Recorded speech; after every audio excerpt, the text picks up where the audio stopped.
Bonne et heureuse année 2020 à tous. Mesdames et messieurs, bonjour et bienvenue au journal. Ouvrons cette édition par le transport en commun sur la route nationale numéro 1 avec la période de promotion concernant les tarifs qui a pris fin. Selon les transporteurs, le billet Brazzaville-Pointe-Noire a été ramené à 15 000 francs CFA. Des passagers qui étaient habitués à payer 6 000 francs ou 7 000 francs CFA se grincent les dents. Suivant ce reportage de Christelle Gakoso. Depuis un certain temps, on a constaté le rabais à 7 000 francs CFA, le prix de transport en commun entre Brazzaville et Pointe-Noire. Ceci avait naturellement soulagé les populations voyagent sur la route nationale numéro 1. De nos jours, malheureusement, ce prix qui était à 12 000 francs CFA a été une fois encore augmenté à 15 000 francs CFA. Qu'est-ce qui justifie ce changement? Nous avons effectué une descente sur le terrain pour recueillir les avis de certaines agences de transport. 7 000, un gros bus qui quitte Brazzaville sur Pointe-Noire avec un clientèle peut-être qui n'est même pas insuffisant dans le bus. Tu as 52 places, mais tu n'as que peut-être 20 passagers ou 25 passagers. Ça ne répond même pas. Certains pensent que l'augmentation du prix, c'est par rapport à la charge. On l'a fait par rapport aux charges que nous avons. Et il y a les péages, il faut payer 10 000 francs à chaque péage. Et ça ne nous facilite pas vraiment la tâche. Voilà pourquoi vous avez constaté que le billet a été ramené à 15 000 francs au lieu de 12 000. Voilà pourquoi vous avez constaté cela. Mais nous avons beaucoup de charges. Il y a la quittance, les péages, l'entretien du véhicule, tout ça. Donc, à ce prix de 7 000 francs, ça ne nous arrangeait pas. D'autres affirment que ce prix a été décidé au cours d'une assemblée générale tenue entre le collectif des syndicats et le ministère de tutelle. De son côté, Frédéric Boukaka, le chargé des relations publiques à la CSTC, a éclairé la lanterne en rapport à cette flambée. Pendant que nous, syndicats et autres, étaient presque en négociation avec le gouvernement et la Congolaise de route, voilà que subitement, à Bakongo, nous avons des transporteurs qui faisaient les billets à 9 000, 10 000, pendant que le prix autorisé était à 12 000. Ça n'a pas fait de bruit. Si nous sommes à 15 000 francs, ce n'est que normal. Je pense que si des gens qui pensent qu'on va faire le commerce pour être des perdants, je ne pense pas. Il y a l'usure du matériel. Il y a le carburant, il y a l'entretien du personnel. Il a par ailleurs exhorté la population à accepter ces nouveaux prix. S'il faudrait qu'on s'attaque sur les réalités des tarifs, on serait à 19 000. Mais nous sommes à 15 000. Et on verra pendant les périodes basses si on pourra descendre ou augmenter pendant les périodes hautes. Donc pour ce qui est du tarif, les amis, on reste là. On reste là. À noter que pendant notre ronde, d'autres agences n'ont pas voulu répondre à notre préoccupation. La deuxième journée mondiale du braille a été célébrée le 4 janvier dernier sous le thème « Le braille et son œuvre » à Brazzaville. Les spécialistes ont organisé une causerie débat pour discuter et réfléchir sur la prise en charge des personnes vivant avec handicap par les pouvoirs publics. La célébration a été couplée à la restitution des travaux du Forum Africa et l'Assemblée générale de l'Union africaine des aveugles tenue en octobre en Éthiopie. Le point dans ce reportage de Armand Nsanza. L'activité était passée sous silencieux l'année dernière, ne laissant aucune trace. Et cette fois-ci, les choses ont été mieux organisées. Ce samedi 4 janvier 2020, c'est la célébration de la deuxième journée mondiale du braille sur le thème « Le braille et son œuvre ». À Brazzaville, l'activité a donné lieu à un échange sous forme de causerie débat sur le thème retenu cette année. Une occasion pour tous de souligner l'handicap dont souffrent les aveugles et malvoyants, mais aussi de rappeler l'existence du braille, un instrument d'insertion socio-éducative et d'intégration de la personne vivant avec handicap visuel. Au Congo, le gouvernement de la République accorde de l'importance à la condition des personnes vivant avec handicap et entend améliorer les choses dans la prise en charge. Féréol Gassakis, député à l'Assemblée nationale, a même déclaré que le Parlement congolais a autorisé au président de la République, Denis Sassou Nguesso, à ratifier tous les accords internationaux relatifs à l'état des personnes vivant avec handicap. La question nous interpelle tous, d'où l'invite de ce panel à la recherche des solutions. L'écriture braille est un outil très important et indispensable dans la vie de la personne atteinte de la cécité. C'est une propédeutique qui a la vocation affichée d'une porte de conciliation entre le handicap visuel, la scolarisation, l'insertion socio-professionnelle et l'autonomisation. C'est ici l'occasion de comprendre que toutes les sociétés sont appelées à l'intégration du handicap visuel dans toutes les sphères de la vie sociale, économique, environnementale et politique. Selon les informations, 8 aveugles et malvoyants siègent au Conseil consultatif des personnes vivant avec handicap. Une aveugle à la Commission nationale des droits de l'homme. Cela marque bien la ferme volonté des pouvoirs publics à promouvoir les droits des personnes handicapées visuelles, de les faire participer au développement et de créer une citoyenneté active afin de réduire les inégalités au sein de notre société. Cette célébration était aussi l'occasion pour la représentante de l'Union africaine des aveugles zone Afrique centrale, Thérèse Kamango, de faire la restitution des travaux du Forum Africa couplé à l'Assemblée générale de l'Union africaine des aveugles tenue du 7 au 11 octobre 2019 à Addis Abeba en Éthiopie. Plusieurs points ont été adoptés lors de ces assises, entre autres l'intégration des aveugles dans les écoles inclusives et non spéciales. Pour s'instruire davantage et apprendre un métier, La suite de ce journal, les responsables des associations et organisations non gouvernementales ont été édifiés sur le rôle des OSC-ONG dans la gouvernance sociale. Le séminaire relatif a été clôturé samedi dernier à la Maison de la Société civile. Les détails dans ce reportage de Vincent de Paul Koubemba. Les membres des organisations de la société civile et des organisations non gouvernementales dotées de nouvelles connaissances en vue de mieux gérer et diriger leur association. C'était à l'occasion d'un séminaire atelier sur le renforcement des capacités placé sous le thème « Rôle des OSS-ONG dans la gouvernance sociale ». Cette idée du Conseil consultatif de la société civile et des organisations non gouvernementales s'est déroulée au sein de la Maison de la société civile. Près de 60 participants venus des associations et organisations non gouvernementales ont pris part à ce séminaire de renforcement des capacités. Clôturant ce séminaire au nom du secrétaire permanent du Conseil consultatif de la société civile, Amaïkol Pumbo, directrice de cabinet, a déclaré que le Conseil entend tout mettre en œuvre pour aider au maximum les responsables des ONG.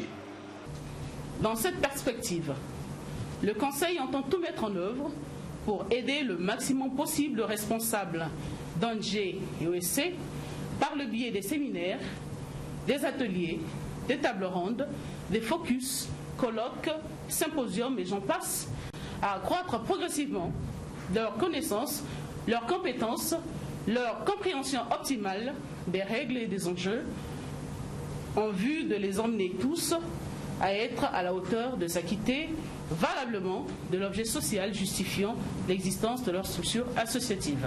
Vous, leaders de premier plan, bénéficiaires de cette formation, avez la responsabilité d'organiser des restitutions au sein de vos ONG et associations respectives, ce à toute fin utile. Ce séminaire a ouvert ses portes le 27 décembre dernier. Les participants ont reçu des attestations de participation à cette session de formation qui a duré près d'une semaine. Pour rappel, la Maison de la Société civile a été inaugurée le 18 octobre 2019. Elle est disponible depuis pour les rencontres des ONG et associations. À partir du 20 janvier prochain, cette structure ouvrira ses portes à tout le public. 217 hommes en armes de la Direction générale de la sécurité présidentielle ont été promus au grade supérieur. La cérémonie de port d'insigne de grade s'est déroulée samedi dernier au stade Saint-Denis à Pila. C'était sous la houlette du directeur général de la sécurité présidentielle. On fait le point avec Donald Dogoma. Les troupes sont rangées. Je vous invite à les passer en revue. C'est par la traditionnelle revue des troupes effectuée par le conseil spécial du chef de l'État, le directeur général de la sécurité présidentielle, qu'a démarré la cérémonie de port d'insigne de grade des nouveaux promus des structures opérationnelles de la présidence de la République au titre du premier trimestre de l'an 2020. Au total, 217 nouveaux promus ont été à l'honneur ce samedi, soit un colonel, 15 lieutenants-colonels, 3 commandants, 8 capitaines et 60 sergents-chefs. Après la lecture du décret et arrêté qui nomme ces nouveaux promus, lecture faite par le directeur des ressources humaines de la Direction générale de la sécurité présidentielle, l'on pouvait ainsi procéder au port d'insigne de grade des nouveaux promus proprement dit. Dans son allocution de circonstance, le conseiller spécial du chef de l'État, le colonel Serge Oboa, a d'abord congratulé ces heureux récipiendaires, puis les a exhortés à plus de fidélité au chef de l'État.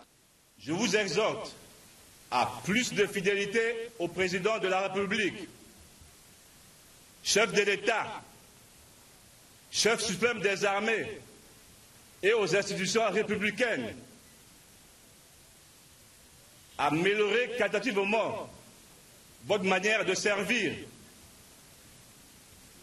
à plus de disponibilité, plus de discipline, plus de courage, à toujours répondre avec empressement aux instructions du commandement. Oui, servir la présidence, c'est un privilège, c'est un honneur. Mais cela exige beaucoup de sacrifices. Autre temps fort de la cérémonie, la parade militaire. Ici, tous, parents, amis et connaissances, y ont pris quartier à cet endroit pour vivre cela de visu.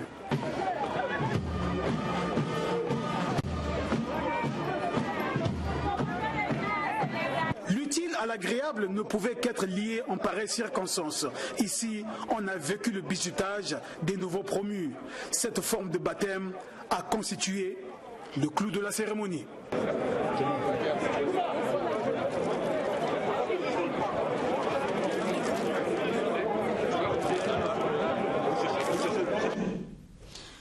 Faisons un tour au Palais des Congrès où les députés ont officiellement été informés du décès à Brazzaville de Dominique Ondé dit Doukaï, président de la Commission Plan et Aménagement du Territoire. C'était au cours d'une séance spéciale présidée samedi dernier par le premier secrétaire de l'Assemblée nationale. Théodore Balossa et Roland Nyakekele signent ce reportage. C'est conformément au règlement intérieur de l'Assemblée nationale que les députés ont tenu cette session plénière sous la houlette du premier secrétaire de la Chambre basse du Parlement congolais, Pierre Obambi. Les députés qui sont sous le choc après la disparition inopinée de Dominique Ondé dit Doukaï ont mis en place des commissions obsèques, oraisons funèbres, finances et protocoles et transports. Le tout chapeauté par une coordination. À la fin de cette séance spéciale, quelques députés nous ont parlé de leurs collègues. Mon collègue, mais moi c'est un frère. Nous avons été foudroyés juste après avoir festoyé. Le 2, nous avons été foudroyés, tous les députés ont été foudroyés parce qu'on l'a vu encore quelques jours avant, il était en forme, nous avons échangé et je garde le souvenir de quelqu'un de très ouvert, très gentil, hyper généreux et très social et qui était régulièrement à l'Assemblée et qui aimait ce qu'il faisait. Et à mon avis, il est parti trop tôt. On avait encore besoin de lui à l'Assemblée. La commission plan avait encore besoin de lui, l'Assemblée avait encore besoin de lui. Et c'est du gâchis, c'est un gâchis. C'est un gâchis. Et la douleur est encore là dans nos cœurs. Je voudrais exprimer mes condoléances les plus attristées à la famille de l'illustre disparu, notre très cher frère Dominique Ondé Doukaï, qui nous quitte au moment où nous avions certainement encore besoin beaucoup plus de lui. Un monsieur très organisé, un monsieur disponible pour le parti et pour le Parlement. Nous travaillons à tout faire pour qu'il soit enterré dans de très bonnes conditions. A noter que le député de Wenzé 2, dont le siège est ici vide, faisait partie de la commission plan et aménagement du territoire et infrastructure dont il assurait la présidence. Il a quitté la terre des hommes le 2 janvier dernier, alors qu'il venait de fêter la Saint-Sylvestre avec les siens et surtout de prendre part au 5e congrès ordinaire du Parti congolais du travail avec ses camarades. Parlons culture dans ce journal. Dans le cadre de la célébration des 60 ans de son existence, l'orchestre Les Bantous de la capitale a livré hier un concert au siège de la mairie de Wenzé. Morel Mabele et Patrick Nguyen étaient pour le compte de DRTV, suivant leur note de reportage.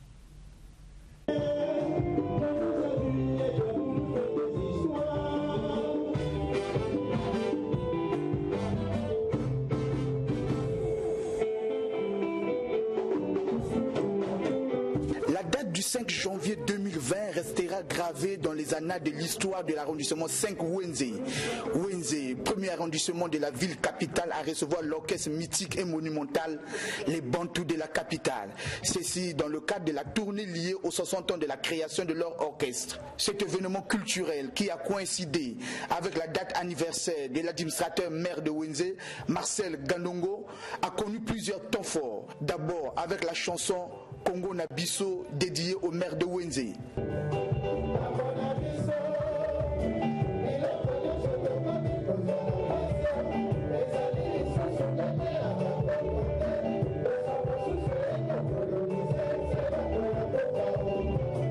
À la suite, Marcel Ganongo qui, ce dimanche, a appelé les Bantous de la capitale, les Bantous de Wenzé, une manière de rendre hommage à deux anciens sociétaires de cet orchestre natif de Wenzé qui ne sont plus, notamment Lambert Kabako et Nino Malapé, a reçu un présent des mains du patriarche des Bantous de la capitale, Ngangeido. L'hymne de Bana Wenzé au Salanganini de Kabako Lambert a été aussi entonné devant plusieurs autorités présentes à la cérémonie.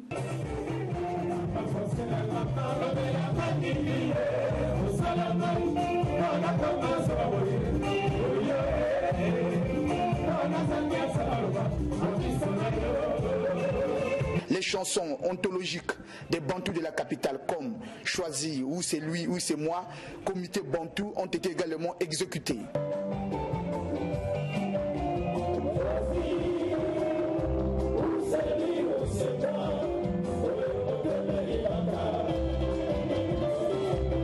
L'administrateur maire de Wenzé, Marcel Galongo, a indiqué que les Bantous de la capitale méritent d'être célébrés. Que cette orchestre mythique continue à nous présenter ses œuvres et je veux qu'il y ait le renouvellement de l'orchestre parce que je me rends compte que la plupart de nos anciens ont commencé un peu à perdre l'équilibre physique, mais l'oreille musicale est restée. Et le timbre est resté, c'est vrai, mais il faut renouveler au fur et à mesure. Donc Bantou mérite quand même des égards et éventuellement un recrutement et peut-être une prise en charge de fond en comble par l'État congolais que nous représentons. Pérennité aux Bantous de la capitale qui ne cesse de faire la fierté de notre pays au-delà des frontières.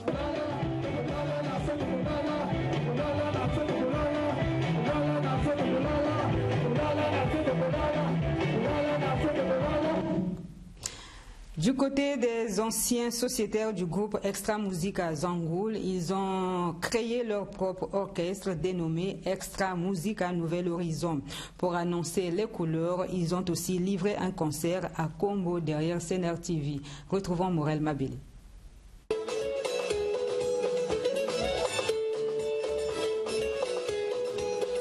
Le nombre d'orchestres du Congo vient de s'accroître avec la création de l'orchestre Extra Musica Nouvel Horizon, un orchestre composé pour la plupart des anciens musiciens d'Extra Musica Zangoul.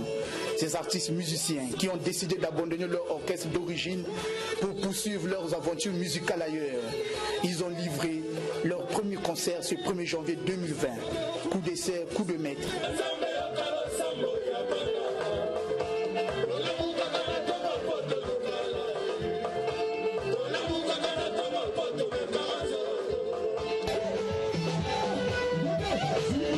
cette attaque d'Extra Musique à Nouvel Horizon, composée des sonores digital, Ramatoulaye, Levinson, Zaparo de Guerre, Dido Senga, Dodi Obama et Kassoul, ont fait plaisir aux habitants des quartiers nord de Brazzaville qui attendaient avec impatience la première sortie en public d'Extra Musique à Nouvel Horizon.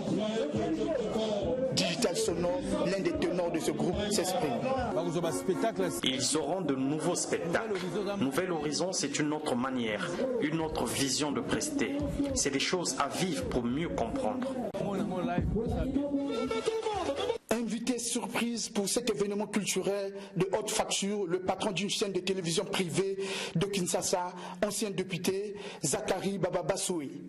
Il donne les raisons de sa présence. Congolaise avec grand C.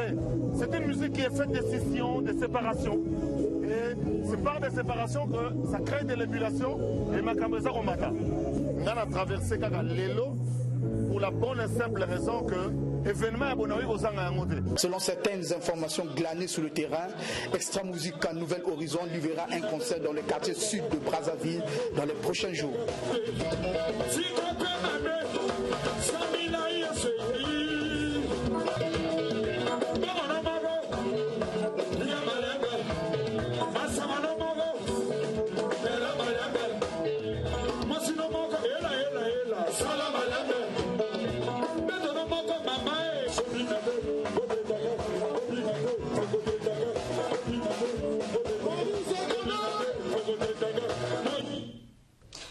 Voilà, parlons de la dislocation du groupe Extra Musique à Zangoul. L'administrateur maire du 5e arrondissement Wenze a profité du concert livré par les Bantous de la capitale pour prodiguer conseil aux sociétaires d'Extra Musique. On l'écoute au micro de Morel Mabeli.